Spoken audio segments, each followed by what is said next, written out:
Acompanhe agora mais um tema doutrinário do Evangelho de Jesus.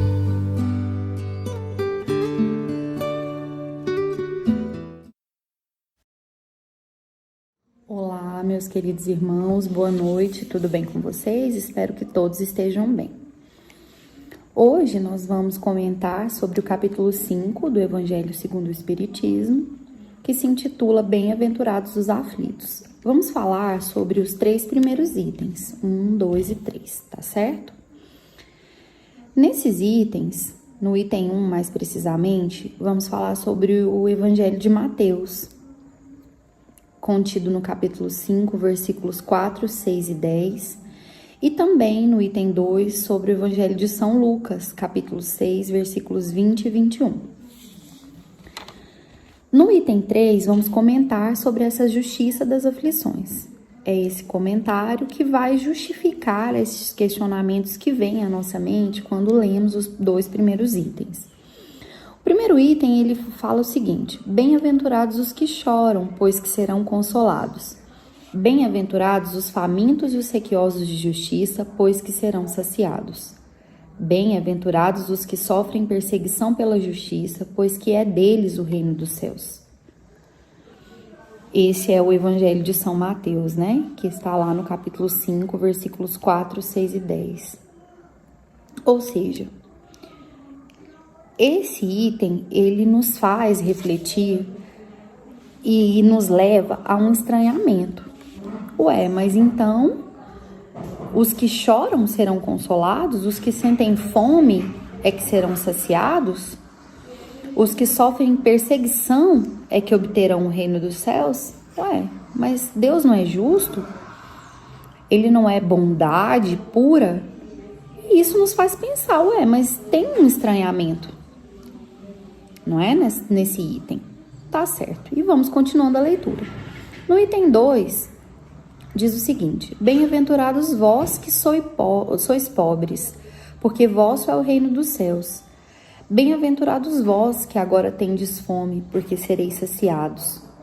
Ditosos sois vós que agora chorais, porque rireis. Que estranho, então eu preciso chorar, eu preciso sofrer para rir depois?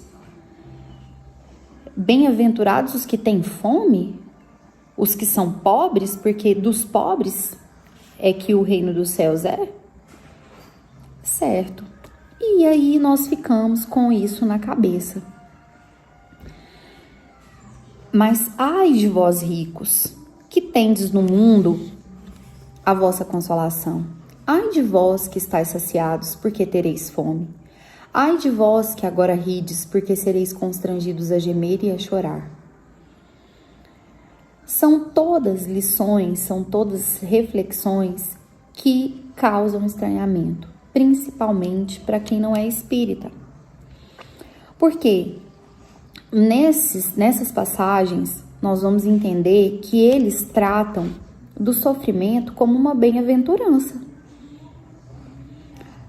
Ambos trazem para nós a colocação de que só será ditoso aquele que está sofrendo, que terá a consolação e que não será nesse mundo aquele que hoje chora. E esse estranhamento não é errado de pensar. Porém, nós precisamos entender a justiça que está por trás desses sofrimentos. E o porquê que é colocado isso no Evangelho de Jesus. Por quê? Por que é colocado? Então, no item 3 vem a continuação dessa reflexão, juntamente com a explicação, né, de tudo isso que nós estamos questionando, com a explicação dessa estranheza, desse estranhamento que nos causa a leitura de que nós precisamos sofrer para sermos ditosos, de que nós precisamos passar por aflições, por situações constrangedoras, difíceis, para a gente depurar o nosso espírito. Então vamos ler o que veio postulado no item 3? E está dizendo assim: a justiça das aflições. Somente na vida futura podem efetivar-se as compensações que Jesus promete aos aflitos da terra. Sem a certeza do futuro, essas máximas seriam um contrassenso. Mais ainda, seriam um engodo. Mesmo com essa certeza, dificilmente se compreende a conveniência de sofrer para ser feliz. Dizem, para se ter maior mérito. Mas então pergunta-se, por que sofrem uns mais do que os outros?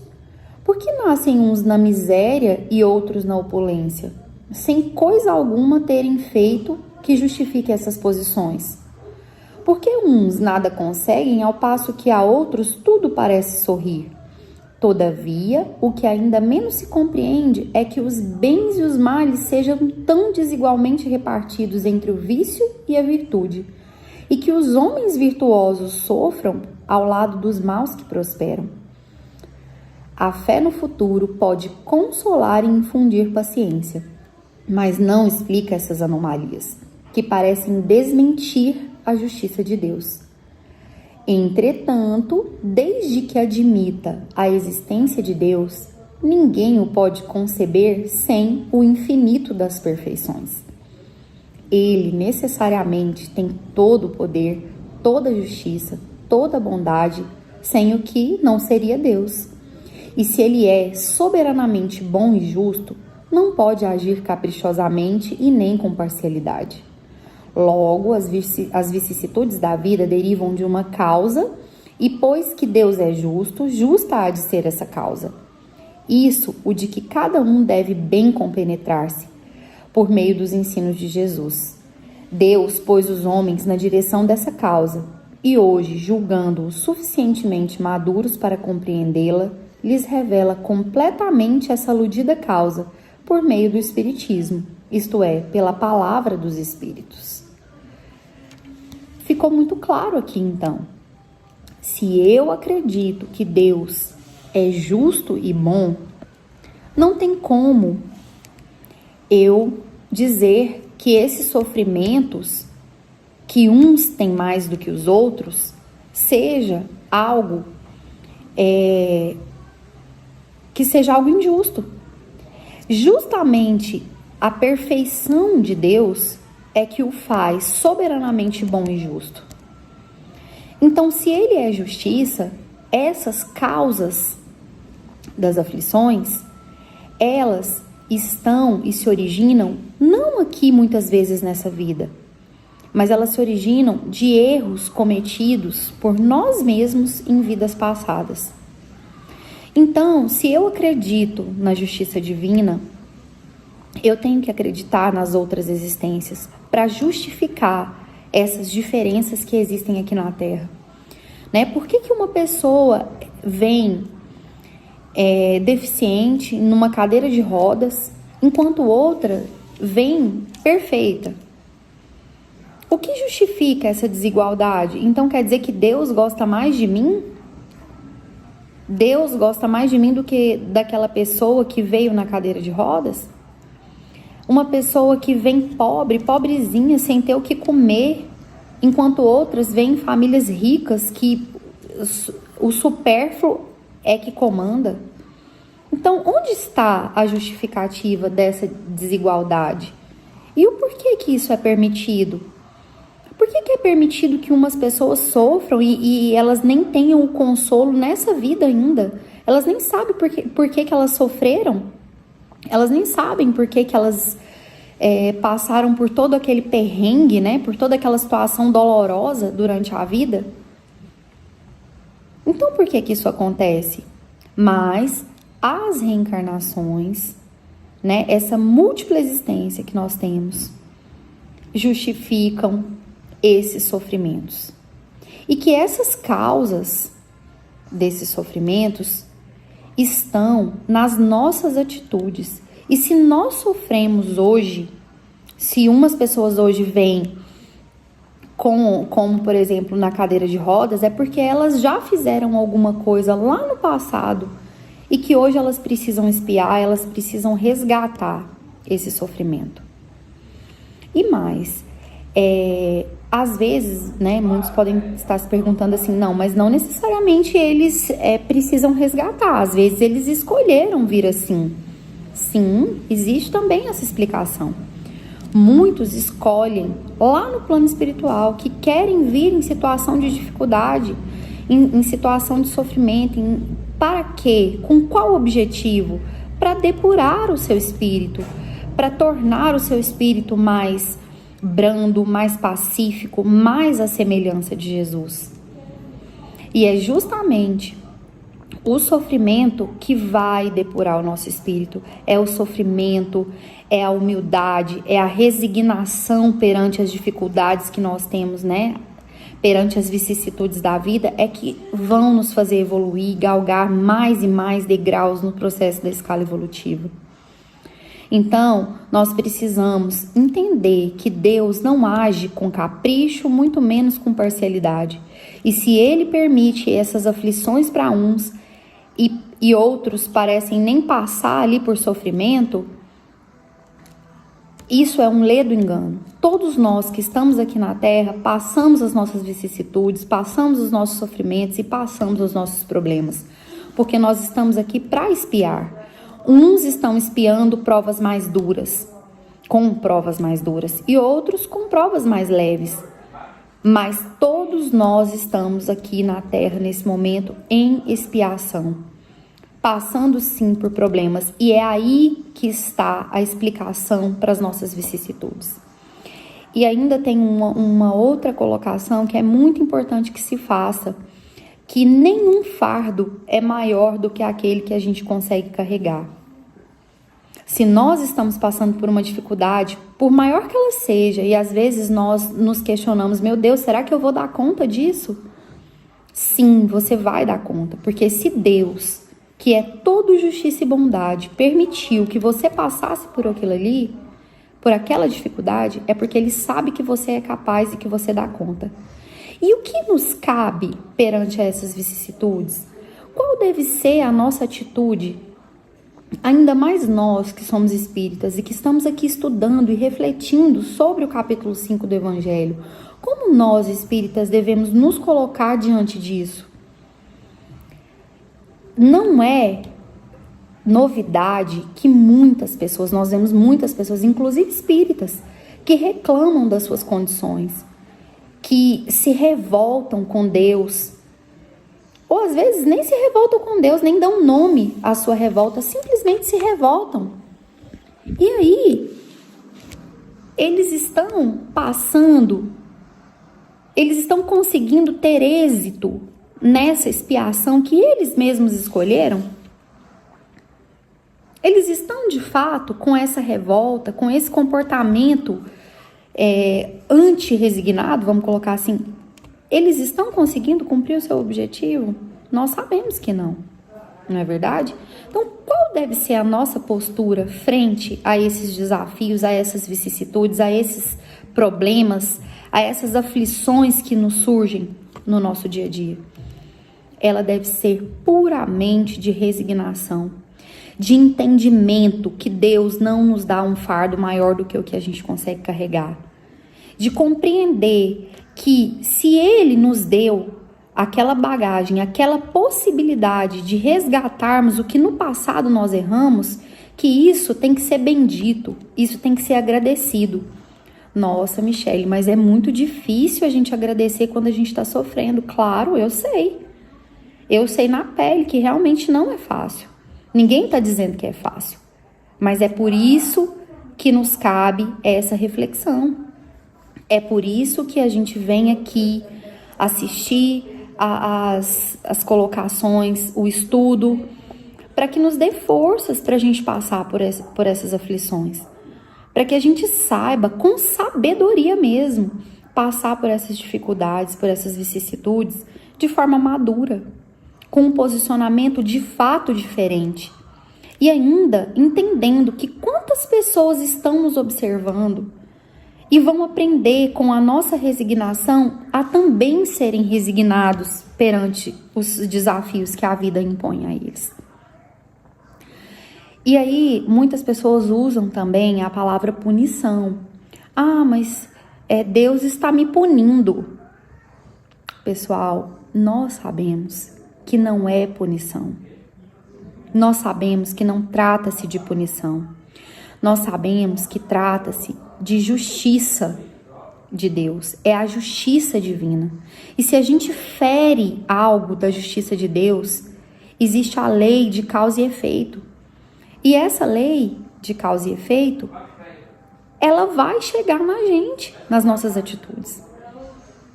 Não é verdade? Então, se hoje eu sofro, se hoje eu estou sofrendo, eu não tenho que culpar a Deus, não é Deus que está me punindo, é a minha consciência que feriu a justiça divina. E que hoje eu estou tendo o efeito daquilo ali, eu estou sofrendo aquilo ali. Né? Então, se eu dou um murro na parede, quanto mais, com a maior intensidade que eu tiver, quanto maior for a intensidade, mais a minha mão vai doer. Isso é a lei de causa e efeito, não tem como. Né? Não tem questionamento para essa lei. E é uma lei científica. E que acontece no campo espiritual, porque nós não dissociamos a ciência do espiritismo. Não é verdade? E aí, eu gostaria de ler para vocês a questão, três questões, na verdade, do Livro dos Espíritos, que fala o seguinte: a 984, que Kardec questiona assim: as vicissitudes da vida são sempre punição das faltas atuais? Não, já dissemos, são provas impostas por Deus ou que vós mesmos escolhestes como espíritos antes de encarnardes, para expiar as suas faltas cometidas em outra existência, porque jamais fica impune a infração das leis de Deus e, sobretudo, da lei de justiça. E se não for nessa existência, sê-lo-á necessariamente noutra. Eis porque um que vos parece justo, muitas vezes sofre, e está sofrendo a punição do seu passado. Lá na questão 988, o Kardec pergunta assim para os espíritos: há pessoas cuja vida se escoa em perfeita calma, que nada precisando fazer por si mesmas, se conservam isentas de cuidados. Provará essa existência ditosa que elas nada têm que expiar de existência anterior? Conheces muitas dessas pessoas? Os espíritos perguntam. Enganas-te, se pensas que as há em grande número. Não raro a calma é apenas aparente. Talvez elas não tenham escolhido tal existência, mas quando a deixam, percebem que não lhes serviu para progredirem. Então, como preguiçoso, lamentam o tempo perdido. Sabei que o espírito não pode adquirir conhecimentos e elevar-se senão pela atividade. Se adormece na indolência, não se adianta. Assemelha-se a um que precisa trabalhar e que vai passear ou deitar-se, com a intenção de nada fazer. Sabei também que cada um terá que dar contas da inutilidade voluntária da sua existência, inutilidade sempre fatal à felicidade futura. Para cada homem, a soma dessa felicidade futura está na razão da soma do bem que tenha feito, e a soma da infelicidade na do mal que haja praticado e do número daqueles a quem haja desgraçado. Na questão 989, Kardec continua perguntando: pessoas há que, embora não sejam positivamente más, tornam-se infelizes, pelos seus caracteres, todos os que a cercam. Que consequência lhes advirão disso? Inquestionavelmente, essas pessoas não são boas, e elas espiarão seu proceder pela visão daqueles a quem infelicitaram, valendo-lhes isso por uma exprobração. Depois, noutra existência, sofrerão o que fizeram sofrer. Então, pessoal, nós não vamos ficar impunes à lei de justiça divina. Essa lei de justiça, ela é muito clara e ela vem dessa lei de causa e efeito. Se eu praticar algo ruim, eu vou expiar, porque eu estou ferindo essa lei. Ah, então Deus quer mal comigo? Deus, ele é assim? Ele não aceita? Faz parte da justiça dele. E essa lei, por fazer parte dessa justiça divina, faz com que a nossa própria consciência, quando fere essa justiça, queira, peça esse resgate, porque significa que nós não estamos no equilíbrio. Se a gente foge a essa lei de justiça, nós nos desequilibramos. E se nos desequilibramos, nós precisamos voltar para os eixos do equilíbrio. E nós só vamos voltar para esse eixo de equilíbrio quando nós expiarmos a falta que nós cometemos. E algumas vezes, e muitas vezes, nós começamos a expiar, a pagar as nossas dívidas aqui mesmo nessa vida. Nem precisa passar para outra. Quando elas são mais graves, com certeza a gente vem em outra existência sim para expiar. Mas não vai ficar impune. E aí ele faz um questionamento aqui, na questão 988, que eu acho incrível, Assim, é muito interessante da gente pensar. Então, quer dizer que as pessoas que vivem uma vida calma, eles não têm nada que expiar? E aí os espíritos vêm trazer mais uma reflexão. Na verdade, se eles não estão expiando, não estão sofrendo, com certeza, não escolheu sofrer nessa vida, eles estão perdendo tempo, porque nós estamos aqui na Terra, sim, para passarmos por dificuldades e sermos testados, para nós depurarmos o nosso espírito. Então nós vamos, se a pessoa está passando ali uma imagem de que está tudo muito certinho, muito redondinho, nós sabemos que não, que todos nós sofremos, que todos nós temos os nossos problemas, os nossos sofrimentos, não é mesmo? Gostaria também de colocar para vocês umas reflexões que tem no livro dos Médiuns, que cita Rousseau, e vem dizer o seguinte: lá no livro dos Médiuns fala que o Rousseau afirma que o espiritismo é a alavanca que afasta as barreiras da cegueira.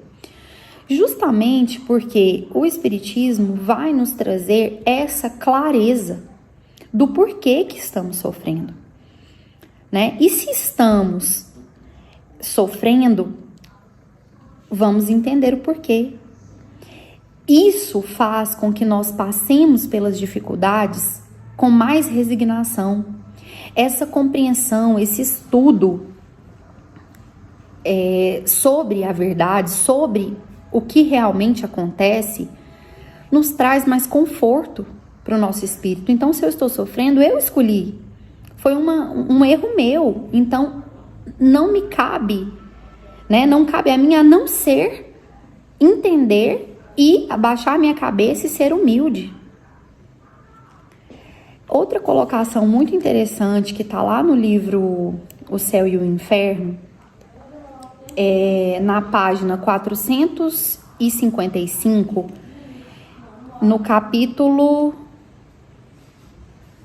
8, vem dizer o seguinte: a justiça de Deus, às vezes tardia, nem por isso deixa de atingir o culpado. É altamente moralizador o saber-se que, se grandes culpados acabam pacificamente na abundância de bens terrenos, nem por isso deixará de soar cedo ou tarde para eles a hora da expiação. Uma existência honrosa não exclui as provações da vida, que são escolhidas e aceitas como complemento de expiação, o restante do pagamento de uma dívida saldada antes de receber o preço do progresso realizado. Então, não adianta. Quando estamos expiando, estamos pagando uma dívida. Que nós tenhamos essa clareza. Ou então é simplesmente uma escolha para que a gente se depure mais rápido. Mas, de qualquer forma, parte de nós. O que tem que ficar claro é que isso parte de nós. E ainda, lá no Céu e Inferno, no capítulo 8, página 405, vem dizer o seguinte: nessa vida, tudo tem razão de ser. Não há um só dos vossos sofrimentos que não correspondam aos sofrimentos por vós mesmos causados. Não há um só dos vossos excessos que não tenha por consequência uma privação. Não há uma só lágrima a destilar dos olhos que não seja destinada a lavar uma falta, um crime qualquer. Suportai, portanto, com paciência e resignação as dores físicas e morais, por mais cruéis que elas vos se afigurem. Imaginai o trabalhador que, amortecidos os membros pela fadiga, prossegue no trabalho, porque tem diante de si a dourada espiga. Outros tantos frutos da sua perseverança. Eis a sorte do infeliz que sofre nesse mundo a aspiração da felicidade, constituindo-se em fruto de sua paciência, torná-lo-á resistente às dores efêmeras da humanidade. Conhecendo os percalços que teríamos em nosso carreiro evolutivo, o meigo pastor de nossas almas, amoroso e acolhedor, disse. E aí nós vamos encerrar o nosso estudo de hoje com essa frase de Jesus. Vinde a mim, todos os que estáis cansados e oprimidos, e eu vos aliviarei. Tomai sobre vós o meu jugo, e aprendei de mim, que sou manso e humilde de coração, e encontrareis descanso para vossas almas, porque o meu jugo é leve e o meu fardo é suave. Inverti, né? O final, mas tá valendo. Então, vou refazer aqui a fala, porque o meu jugo é suave e o meu fardo é leve. Então, pessoal, eu espero que vocês tenham refletido junto comigo, porque eu achei muito importante essas reflexões e esse ensinamento, principalmente. Sempre nos traz autorreflexões importantíssimas. E esse final mais ainda, né? Nós vamos encontrar esse jugo suave, esse fardo leve, quando nós entendemos os desígnios de Deus. Quando nós entendemos que se hoje nós estamos sofrendo, é por falta nossa mesmo. Nós é que, em algum momento das nossas existências anteriores, cavamos com a nossa própria mão esses sofrimentos. Então agora não nos cabe lamentar, chorar, não nos cabe se revoltar contra Deus. Cabe a nós, principalmente espíritas, termos humildade, resignação, paciência e suportar essas provas, entendendo que Jesus, que quando nós nos recorremos a Ele, está o tempo todo nos amparando, juntamente com a espiritualidade benfeitora. Então fiquem com Deus e, mais uma vez, muito obrigada por vocês estarem aqui refletindo junto conosco esses ensinamentos tão importantes.